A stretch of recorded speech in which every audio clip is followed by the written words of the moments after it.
দর্শক, আজকে বাংলাদেশ নতুন একটা ইতিহাসের সাক্ষী হয়েছে, যেটা আপনারা সকলে ইতিমধ্যে জেনে গেছেন। ঢাকার মাইলস্টোন স্কুলে বিমান বিধ্বস্ত হয়েছে, ধুমড়ে মুচড়ে পড়েছে। পুরো স্কুলে আগুন লেগে গেছে এবং শত শত শিক্ষার্থী আহত হয়েছে, অনেকেই নিহত হয়েছে। এই ঘটনা আসলে পুরো বিশ্বকে তাক লাগিয়ে দিয়েছে। কোমলমতি শিশুদের উপরে এভাবে বিমান দুমড়ে মুচড়ে পড়া, বিমান আছড়ে পড়ার ঘটনাটা যদি আমরা একটু পিছন থেকে জানতে চাই। যিনি পাইলট ছিলেন, যিনি বিমানটি চালিয়েছেন, তার নাম ছিল তৌকির আহমেদ। তিনি সর্বশেষ স্টেফি ছিলেন। তিনি কিন্তু বিমানটি জাস্ট প্রশিক্ষণের বিমান ছিল, প্রশিক্ষণের সর্বশেষ দাফে তিনি গেছেন। আজকে তার শেষ দিন ছিল। আজকের দিনে তিনি বিমানটি উড্ডয়ন করছেন। আজকে সফলভাবে বিমান উড্ডয়ন করলে তিনি কিন্তু একজন সফল পাইলট হিসেবে সনদ পেয়ে যেতেন। কিন্তু আজকের দিনে আসলে তিনি যে বিমানটা নিয়ে উড্ডয়ন করছেন, সেই বিমানটা আজকে থেকে আরও 20 বছর আগে, 30 বছর আগে বাদ হয়ে গেছে। সেটা উড়ার কথা না। অথচ এই বাংলাদেশে যে বিমানগুলো মানুষের জীবন রক্ষা করে, সেই বিমানগুলো, নষ্ট বিমানগুলো, অনেক বছরের পুরনো অকেজু হয়ে যাওয়া বিমানগুলো পাইলটদের হাতে তুলে দিয়ে পাইলটের জীবনও কেড়ে নেয়, শত শত মানুষের জীবনও কেড়ে নেয়। এই বিমানটা যখন উপরে উঠেছে, তখনই কিন্তু শুরু হয়েছে বিমানের সমস্যা। এই বিমানটা প্রথমে একটা দেয়ালে ধাক্কা খেয়ে অনেকটা দুমড়ে মুচড়ে গেছে। তখনই কিন্তু তৌকির আহমেদ চাইলে নিজের প্রাণ রক্ষা করতেন, শত শত মানুষের কথা না ভেবে নিজের প্রাণ রক্ষা করতে পারতেন। তিনি চাইলে কিন্তু প্যারাশুটের মাধ্যমে তিনি বেঁচে যেতে পারতেন। তবে তিনি যতক্ষণ জীবিত ছিলেন ততক্ষণ চেষ্টা করেছেন এই বিমানটা খোলা মাঠে বিধ্বস্ত করার জন্য, এই বিমানটা খোলা মাঠে ফালানোর জন্য। কিন্তু তার জীবন চলে গেছে, শেষ রক্ষাটা হয়নি। তিনি সর্বাত্মক দিয়ে চেষ্টা করেছেন, কিন্তু শেষ রক্ষা হয়নি।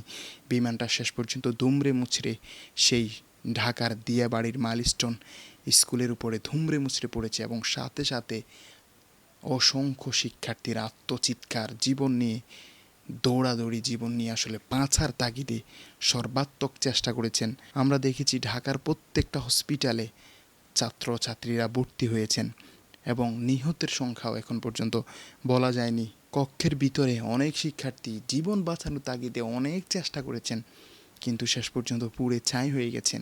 সেনাবাহিনীর সর্বাত্মক চেষ্টায় আসলে যতটুকু সম্ভব হয়েছে, কিছু শিক্ষার্থীকে চেষ্টা করে আহত শিক্ষার্থীদেরকে হসপিটালে নেওয়া হয়েছে এবং নিহত শিক্ষার্থীদের লাশ একের পর এক বের হচ্ছে। আর 10টা মিনিট পরে যদি বিমানটি বিধ্বস্ত হতো, তাহলে অনেক ছাত্রছাত্রী কিন্তু বেঁচে যেত, অনেকে সে আহত হওয়া থেকেও বেঁচে যেত। আসলে আমাদের ব্যবস্থাপনা, আমাদের আসলে এই ক্ষেত্রে যে বিনিয়োগ কিন্তু কোটি কোটি টাকা হচ্ছে, কিন্তু আমাদের দেশে যে দুর্নীতি, সেই দুর্নীতির কারণেই অকেজু হয়ে যাওয়া বিমানগুলো উড্ডয়ন করতে বাধ্য করে এবং সেগুলো একটা পর্যায়ে এভাবেই দুর্ঘটনা ঘটিয়ে শত শত মানুষের প্রাণ কেড়ে নেয়।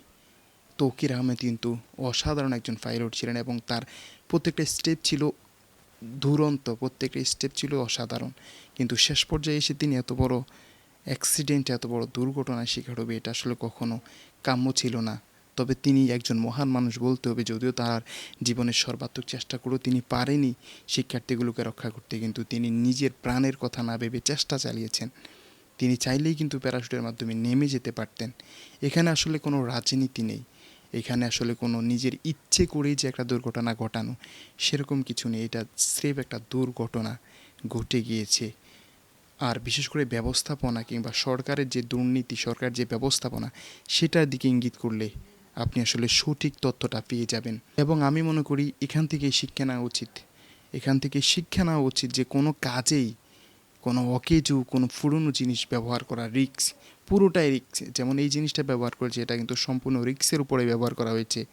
তৌকির আহমেদ তিনি তো বাধ্য, তাকে যেটা দিয়েছে সেটাই তিনি উড্ডয়ন করবেন এবং উড্ডয়নও করেছেন সফলভাবে। কিন্তু উপরে গিয়ে আসলে সেটা একটা সময় সেটার গতিপথ, একটা সময় সেটার চলার যে অবস্থা, সেটা হারিয়ে ফেলে শেষ পর্যন্ত দুমড়ে মুচড়ে পড়ে যেই শিক্ষার্থীদের উপরে, সেই শিক্ষার্থীদের পিতামাতার অবস্থা একটার পর একটা ভিডিওতে আমরা দেখছি।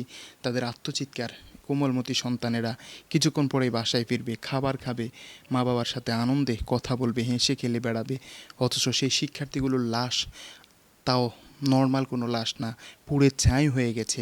কয়লাগুলো চেনা যাচ্ছে না, জাস্ট কয়লা মনে হচ্ছে, মনে হচ্ছে চুলা থেকে বের করা কয়লা, এরকম হয়ে গেছে। অথচ এই কিছুক্ষণ আগেও তারা ছিল কোমলমতি শিশু, কোমলমতি শিক্ষার্থী, মা বাবার আদরের সন্তান, কিন্তু এখন তারা পুড়ে ছাই হয়ে গেছে। এই দৃশ্যগুলো বাবা মা কীভাবে সহ্য করবে? গজব, একদম স্রেফ এটা একটা গজব, আল্লাহর গজব। কারণ বাংলাদেশের বর্তমান পরিস্থিতি আপনি চিন্তা করেন, চোখ মেললেই তো শুরু হয় বাংলাদেশে দর্শন, বাংলাদেশের রাহাজানি, বাংলাদেশের চাঁদাবাজি, তোলাবাজি, বিনা অপরাধে মানুষ হত্যা, শিশুদেরকে হত্যা। এত কিছুর পরে আর কত? আল্লাহর গজব তো নেমেই আসবে এই বাংলাদেশের উপর, এতগুলো শিক্ষার্থীর উপর। এত বড় একটা দুর্ঘটনা, এটা আসলে মেনে নেওয়ার মতো না, কাম্য না। ধুম করেই কিন্তু এই ঘটনাটা ঘটে গেছে, এখানে আসলে কারো হাত নেই, কিছু করার নেই। আমরা দেখেছি মাইলস্টোন স্কুলের শিক্ষার্থীরা নানানভাবে তারা জোর দাবি জানাচ্ছে, তারা আন্দোলন করবে, সমাবেশ করবে, তারা বিচার চায়। কিন্তু বিচার চাইবে কার কাছে? আর বিচার চাইবে বা কেন? কেউ তো ইচ্ছা করে এই ঘটনা ঘটায়নি। হ্যাঁ, তাদের দুর্নীতি, তাদের দুর্নীতির ব্যাপারে বিচার চাইতে পারে যারা গোড়ায় বসে বসে দুর্নীতি করে এই ধরনের অকেজো বিমান উড্ডয়ন করানোর চেষ্টা করে, এই ধরনের অকেজো বিমান দিয়ে একটার পর একটা মানুষের প্রাণ নেয়। তাদের বিরুদ্ধে সমাবেশ, সম্মেলন সব কিছু এবং বিচার করা উচিত, যারা এই ধরনের ঘটনা ঘটিয়ে এই কোমলমতি শিশুদেরকে নিহত করছে, আহত করছে। দর্শক, খুবই মর্মান্তিক আর হৃদয় বিদারক। এই ইতিহাস কিন্তু কোটি কোটি বছর থাকবে। এই ইতিহাস বাঙালির জীবনের একটা কালো অধ্যায়। এরকম শত শত শিক্ষার্থী জীবন বাঁচানোর তাগিদে ছটপট করছে। আমরা দেখি যে একটা ছবি দেওয়াল ভেঙে নানানভাবে বের হওয়ার চেষ্টা করছে, অথচ এই শিশুদের দ্বারা দেওয়াল ভাঙা সম্ভব না, জানালা ভাঙা সম্ভব না। পিছন থেকে আগুন আসছে, তারা চটপট করছে, কিন্তু কিছু করার নাই। শেষ পর্যন্ত তারা আগুনে জ্বলে পুড়ে ছাই হয়ে গেছে। কতটা মর্মান্তিক, কতটা হৃদয় বিদারক। দর্শক, আপনার কাছে কেমন লেগেছে এই বিষয়গুলো? আপনার কাছে কেমন লাগছে বাংলাদেশের সার্বিক পরিস্থিতি? জানান দিবেন আমাদেরকে কমেন্টস করার মাধ্যমে। দর্শক, সকলে ভিডিওটি শেয়ার করে দিবেন। ধন্যবাদ।